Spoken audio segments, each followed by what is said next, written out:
How you doing, guys? Welcome back to Coffee and Juice.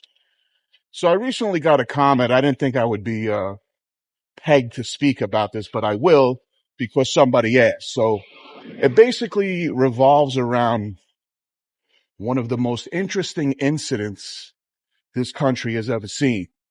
So obviously certain words I'll say, certain words I won't. So now for me to weigh in on this, a lot of you, if it's your first time tuning in, might say, who is this guy to be talking about any of this? Like, who is he? So I guess what I'm going to have to do is kind of recapitulate or expand a little bit on my dossier.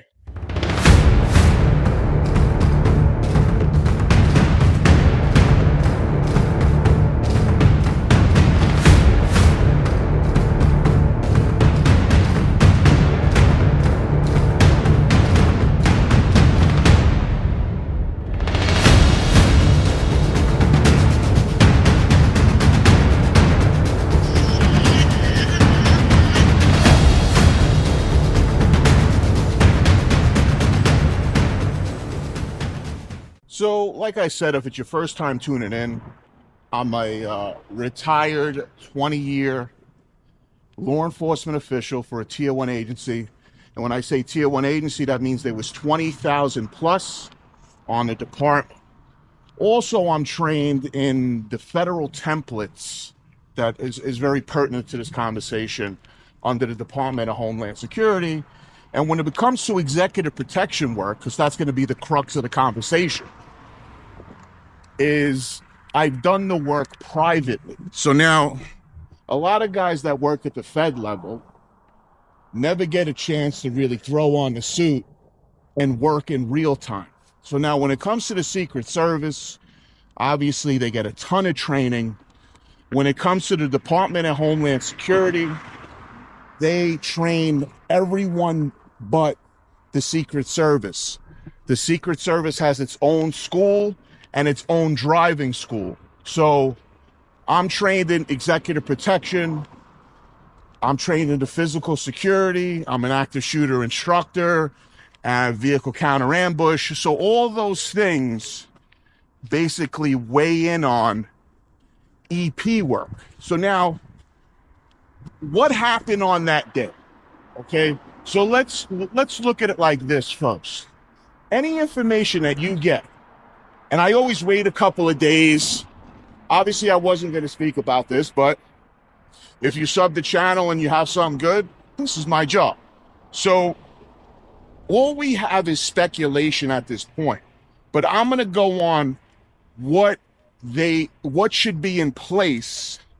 And from what I'm seeing, is this a massive conspiracy or it's massive incompetence?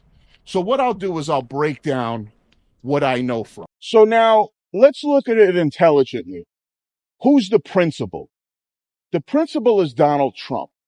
So now, if you are working in executive protection or dignitary protection work, now this is what's crazy about it. It's incompetence. That area should have been frozen. And when I say the word frozen is that obviously there's the crowd, there's the idea of rope line control and who's vetted to be in the crowd, who's checked. That gets handled, you would think, right? And also keep in mind, as somebody who does EP, what you're looking for is for things that don't belong. If everyone's cheering and there's somebody in the crowd with a dead stare or a target glance, that's probably your guy. There's a lot of things that get taught. So what I go back to when I talk about incompetence, from what I'm understanding, and people are going to try to kick the can down the road, the Secret Service is going to say local law enforcement didn't do their job. But the problem is that, and no offense to a regular police officer, but you're a Fed. That means you're running the table. You're going around. You have your checklist. And there should be maybe even one or more guys, because remember, everyone's got comms set up, saying, is that somebody on the roof? Like number one, for someone to get on the roof and be that close with a long gun is crazy. So all I'm trying to say is that, could this be a conspiracy? I don't think so. But if one of the reports is that for 26 minutes somebody was on the roof, how can that be?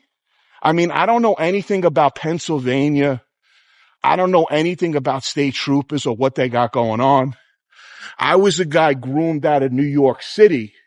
And when we did something called POTUS, President of the United States, and there's the United Nations Week, there's all these different dignitary things that go on.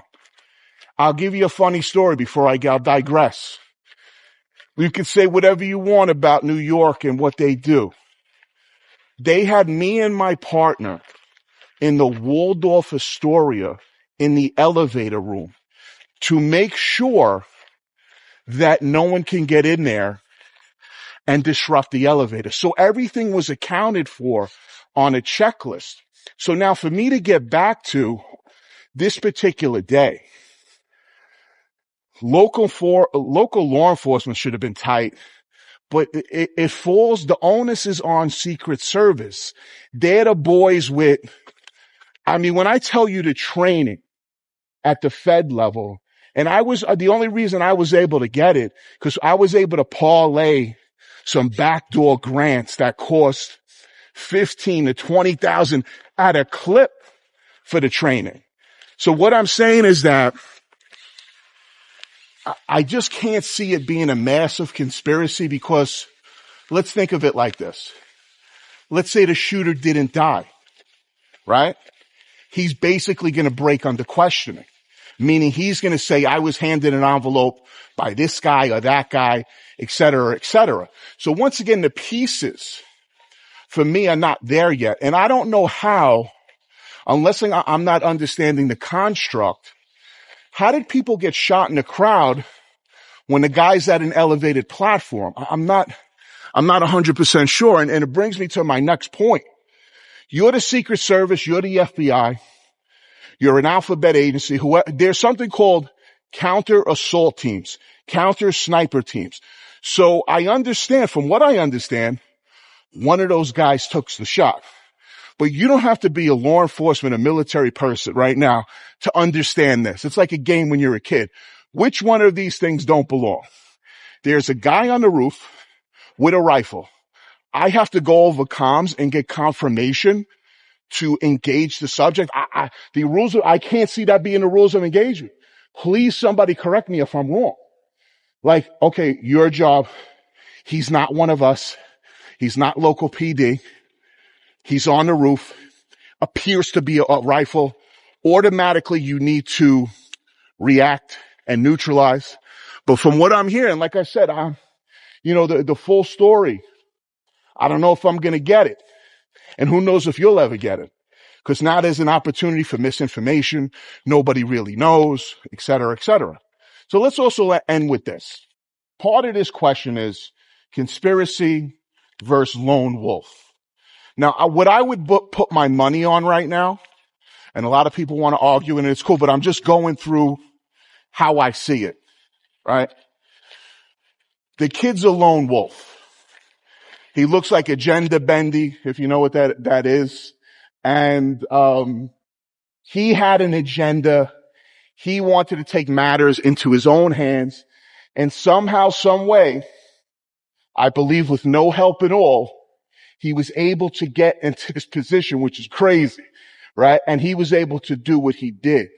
Because if I'm someone conspiring at a very high level against a former president or a dignitary, a principal, I'm putting my money on this kid to take the shot.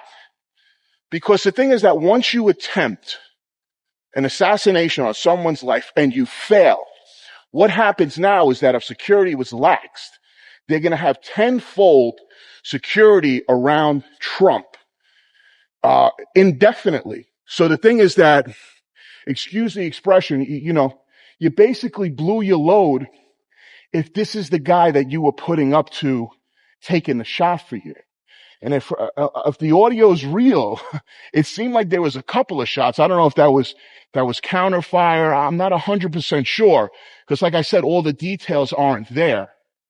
And once again, you guys weigh in the comment section, and we can revisit it. But from my training, my perspective in real time working in private sector security, running either a buddy detail or you're on a team with comms and formation, certain things just don't happen. And whoever I worked alongside of on the Fed level, I mean, these guys were pretty squared away. I mean, you couldn't get you could be, we're talking thousands, like a mile away, like a guy on a rifle taking a shot. Like, there's all things that are accounted for. You know what I mean? So I just don't see it being a conspiracy. I feel that what's crazy to me, like he's not, obviously I'm a Trump supporter, but he is not liked by a lot of people. So how's your detail not rolling heavy everywhere? We're talking armored vehicles. I mean, the whole kit and caboodle, like, and, I was reading some of the comments on Instagram like I do. I mean, private sector guys, they're great. The only dilemma is, clearance and vetting them. It could be an issue. And also, I don't really like to talk about this kind of stuff, but it's kind of par for the course. And it kind of makes sense. People, this new acronym, it's called the I don't know if it's the DII hire. So now when a team is selected at the federal level, local, tribal, and state, listen, we live in an age that everyone can be anything, right? And you can be whatever you want, I guess.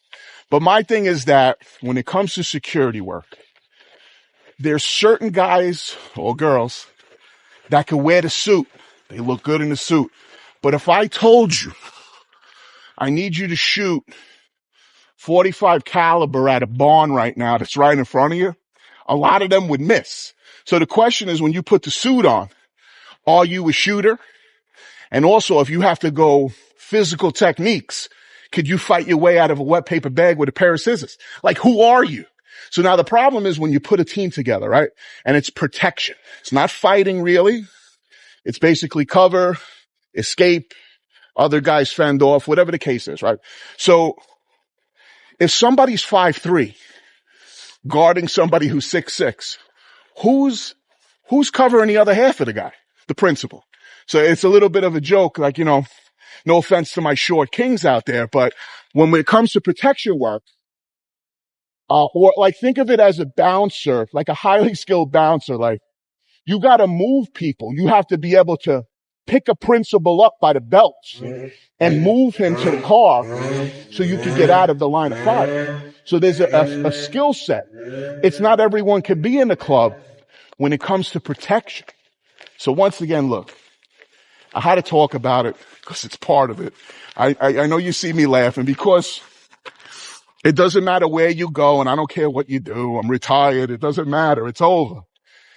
Not everybody can be the guy or be the girl, right? It's just the way it is. We'll talk soon.